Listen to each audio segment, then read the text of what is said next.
Project Kalpataru. Kalpataru పరీక్ష ఈ నెల 29వ తారీఖున అంటే సెప్టెంబర్ 29 సండే రోజు జరుగుతున్న విషయం అందరికీ తెలిసిందే. మీకు ఎల్లుండి కల్లా కంప్లీట్గా హైదరాబాద్లో అశోక్ నగర్లో మీ సెంటర్ ఎక్కడుందో మీకు మొత్తం డీటెయిల్స్ ఫోన్లో వచ్చేస్తాయి, మీకు మెసేజ్ వచ్చేస్తాయి. రాని వాళ్ళు కూడా డైరెక్ట్గా సండే మార్నింగ్ 8 o'clock కల్లా అశోక్ నగర్లో ఉన్న సిఎస్బిఐఎస్ అకాడమీకి వస్తే మీరు ఇన్ కేస్ మీరు అప్లై చేసిండి మీకు కనుక అప్డేట్ రాకపోతే మీరు డైరెక్ట్గా ఎగ్జామ్కి వచ్చేయచ్చు.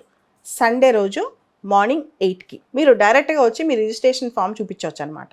అది మేము క్రాస్ చెక్ చేసుకుని మీకు ఎగ్జామ్ సెంటర్ అలొకేట్ చేస్తాం.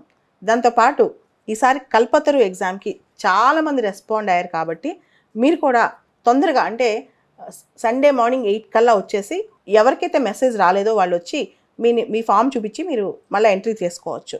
దాంతోపాటు కల్పతరు పరీక్షలో current affairs, basics of polity, history, geography, economy, science and technology ఇవన్నీ ఉంటాయి. దాంతోపాటు ఒక ఎస్సే కూడా ఉంటుంది. ఈ ఎగ్జామ్ 2 గంటల పాటు జరుగుతుంది.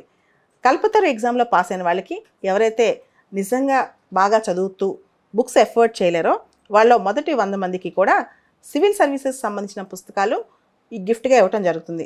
దాంతోపాటు టాప్ 10లో వస్తారో సిఎస్బిఐఎస్ అకాడమీలో ఫ్రీగా కోచింగ్ ఇవ్వడం కూడా జరుగుతుంది. ఇవన్నీ కూడా కల్పతరు ఎగ్జామ్ సంబంధించి మనం అనుకునే లక్ష్యాలు.